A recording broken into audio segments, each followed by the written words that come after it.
Hello aspirants. आज के इस एक्सप्लेनर में हम बात करने वाले हैं एक बहुत ही दिलचस्प टॉपिक की।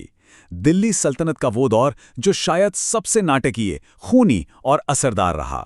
जी हां, हम बात कर रहे हैं खिलजी राजवंश की। चलिए इस ऐतिहासिक सफर पर चलते हैं जो सीधे सीधे आपके एग्जाम्स को टारगेट करेगा। आगे बढ़ने से पहले एक टिपिकल यूपीएससी स्टाइल सवाल आप सभी के लिए। सोचिए, दिल्ली का वो कौन सा सुल्तान था जिसने पहली बार पूरी तरह से नकद वेतन यानी कैश पेमेंट पर आधारित एक परमानेंट स्टैंडिंग आर्मी बनाई थी? गेस कीजिए। खैर, इसका सही जवाब खिलजी वंश के एक बेहद क्रूर लेकिन उतने ही शानदार उदय की कहानी में छिपा है। अब अगर इस राजवंश के टाइमलाइन को देखें तो ये महज 30 साल का था, लेकिन ये 30 साल किसी धमाके से कम नहीं थे। 1290 में जलालुद्दीन खिलजी ने गुलाम वंश को उखाड़ फेंका और अपनी नींव रखी। फिर 1296 में एंट्री होती है अलाउद्दीन खिलजी की। उसने सत्ता पर कब्जा किया। 1316 में अलाउद्दीन की मौत हुई और बस एक भयंकर उत्तराधिकार संकट शुरू हो गया। देखते ही देखते 1320 तक खिलजी शासन का अंत हो गया और तुगलक वंश का उदय हुआ। इन शुरुआती दो शासकों को अगर हम कंपेयर करें तो दोनों का मिजाज बिल्कुल अलग था। एक तरफ थे इसके फाउंडर जलालुद्दीन खिलजी। इनकी नीतियां काफी टॉलरेंट थीं। उन्होंने किलोखरी में अपना केंद्र बनाया और शांति से राज करना चाहा। पर दूसरी तरफ उनके भतीजे अलाउद्दीन खिलजी। अलाउद्दीन की महत्वाकांक्षा इतनी खतरनाक थी कि सत्ता के लालच में उसने 1296 में अपने ही चाचा जलालुद्दीन की हत्या कर दी। देखा जाए तो जलालुद्दीन की वो नरमी ही उनके पतन का कारण बन गई। तो चलिए अब आते हैं भाग 1 पर, अलाउद्दीन का क्रूर विस्तार। यहां जरा इस मैप पर नजर डालिए। अलाउद्दीन ने जो साम्राज्य फैलाया उसका स्केल सच में हैरान करने वाला है। दिल्ली से शुरू करके सुदूर दक्षिण तक उसने पूरे भारतीय उपमहाद्वीप का नक्शा ही बदल कर रख दिया था। सबसे पहले बात करते हैं उत्तर भारत के अभियानों की। गुजरात, रणथंभौर, चित्तौड़, मालवा, सिवाना और जालोर। अब एग्जाम्स के लिए इनकी क्रोनोलॉजी याद रखना बहुत बहुत जरूरी है। इसको याद रखने की एक कमाल की ट्रिक है। एक निमोनिक याद कर लीजिए। Great rulers can make strategies. G से गुजरात, आर से रणथंभौर, सी से चित्तौड़, एम से मालवा और एस से सिवाना। बस इस क्रोनोलॉजी को अच्छे से दिमाग में सेट कर लीजिए। एग्जाम्स में डायरेक्ट सवाल आते हैं यहां से। अब रुक करते हैं दक्षिण भारत की तरफ और यहां एक बहुत ही दिलचस्प कैरेक्टर की एंट्री होती है। गुलाम सेनापति मलिक काफूर।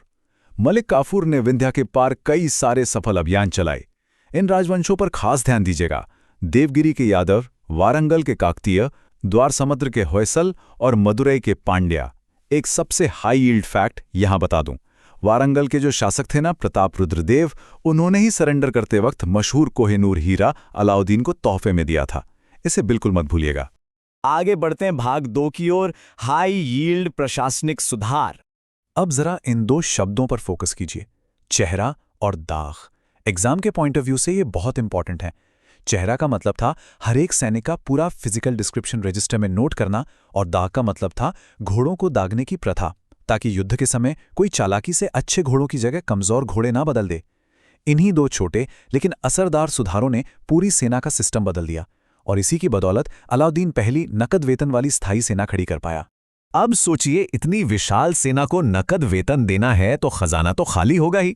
इसीलिए सैनिकों का खर्च कम करने के लिए अलाउद्दीन ने बाजार नियंत्रण लागू किया, यानी मार्केट प्राइस कंट्रोल। उसने हर चीज के दाम फिक्स कर दिए। अनाज बाजार को नाम दिया गया मंडी और कपड़ा बाजार को कहा गया सराय अदल। इन कम कीमतों को सख्ती से लागू करने के लिए एक ऑफिसर अपॉइंट किया गया, शहना ए मंडी। ये एक बहुत ही सख्त अध्यक्षक होता था जो खुफिया जासूसों की मदद से बाजार पर पैनी नजर रखता था। व्यापारियों का रजिस्ट्रेशन भी यहां अनिवार्य था। सच कहूं तो अलाउद्दीन को हर वक्त बगावत का डर सताता रहता था और इसी पैरानोया के चलते उसने समाज पर एक तरह से माइक्रो मैनेजमेंट शुरू कर दिया। उसने बरीद और मुनियान यानी खुफिया जासूसों का एक ऐसा जाल बिछाया जिससे उसे हर खबर मिलती रहे। शराब और बाकी नशीले पदार्थों पर सख्त पाबंदी लगा दी गई। यहां तक कि सुल्तान की परमिशन के बिना अमीर लोग न शादियां कर सकते थे और ना ही कोई महफिल सजा सकते थे। जादू टोने पर बैन और व्यभिचार के लिए तो बेहद खौफनाक सजाएं तय थीं। मकसद सिर्फ एक था, कोई भी विद्रोह शुरू होने से पहले ही कुचल दिया जाए। चलिए अब आते हैं भाग 3 पर, कला, वास्तुकला और साहित्य। यहां इस इमेज पर थोड़ा गौर कीजिए। ये है अलाई दरवाजा, जो कुतुब मीनार कॉम्प्लेक्स का मुख्य प्रवेश द्वार है। इसे 1311 में अलाउद्दीन खिलजी ने बनवाया था। लाल बलुआ पत्थर और सफेद संगमरमर का बेहतरीन काम है। लेकिन एग्जाम के नजरिए से जो सबसे क्रूशल पॉइंट है वो ये है कि भारत में पहली बार ट्रू इस्लामिक आर्च और डोम यानी गुंबद का सही इस्तेमाल इसी इमारत में हुआ था। इसे स्टार मार्क कर लीजिएगा। आर्किटेक्चर के बाद मध्यकालीन इतिहास का एक और फेवरेट टॉपिक है महत्वपूर्ण लेखक और उनकी रचनाएं। यहाँ इस टेबल को देखिए। सबसे पहले अमीर खुसरो, ये अलाउद्दीन के दरबार में थे। इनकी 3 महान रचनाएं आपको याद रखनी है, तुगलकनामा, खजाइनुल फतूह और दीवान। और दूसरे हैं ज़ियाउद्दीन बरनी। इन्होंने तारीख़ फ़िरोज़शाही लिखी थी। ये किताब खिलजी और तुगलक काल के इतिहास का एक बहुत बड़ा सोर्स है। रिवीजन के लिए ये जानकारी एकदम गोल्ड माइन है। तो अब बढ़ते हैं भाग 4 की तरफ, राजवंश का तेज पतन। अलाउद्दीन की मौत के बाद जो साम्राज्य इतने कड़े नियंत्रण में था ना, वो ताश के पत्तों की तरह बिखर गया। 1316 में अलाउद्दीन के मरते ही मलिक काफूर ने थोड़े टाइम के लिए कठपुतली सरकार चलाई। उसके बाद सत्ता में आया कुतुबुद्दीन मुबारक शाह। उसने जनता में पॉपुलर होने के लिए सारे सख्त कानून और टैक्स हटा दिए। लेकिन ये पॉपुलैरिटी ज़्यादा दिन नहीं टिकी। 1320 में उसी के जनरल खुसरो खान ने उसकी हत्या कर दी और फाइनली गयासुद्दीन तुगलक ने खुसरो को मैदान में हरा दिया। और इसी के साथ शुरू हुआ तुगलक युग। अब आते हैं भाग 5 पर, रैपिड रिवीजन और एमसीक्यूज। चलिए देखते हैं आपको कितना याद रहा। ये रहा पहला कॉन्सेप्चुअल सवाल। अलाउद्दीन खिलजी के विंध्य के दक्षिण में सफल सैन्य अभियानों का लीडर कौन था? सोचिए जरा। अगर आपका जवाब मलिक काफूर है तो आप बिल्कुल सही ट्रैक पर हैं। वही इन दक्षिण विजयों का मास्टरमाइंड था। अब आते हैं दूसरे सवाल पर। इस काल में बनी वो कौन सी वास्तुकला है जिसमें भारत में पहली बार ट्रू इस्लामिक आर्च देखने को मिलता है? जी हां, एकदम सही। इसका सटीक जवाब है अलाई दरवाजा। अब जल्दी से आज के सबसे हाई यील्ड पॉइंट्स का एक क्विक रिकैप कर लेते हैं। 1290 में जलालुद्दीन ने राजवंश की नींव रखी। अलाउद्दीन ने नकद वेतन वाली पहली स्थायी सेना बनाई। उसी ने चेहरा, दाग और मार्केट प्राइस कंट्रोल जैसे सख्त नियम लागू किए। अलाई दरवाजा और सिरी फोर्ट का निर्माण उसी ने करवाया। और आखिर में 1320 में अलाउद्दीन की मौत के महज 4 साल बाद ये शक्तिशाली राजवंश पूरी तरह खत्म हो गया। अब जाते जाते एक सवाल मैं आपके लिए छोड़ना चाहता हूं।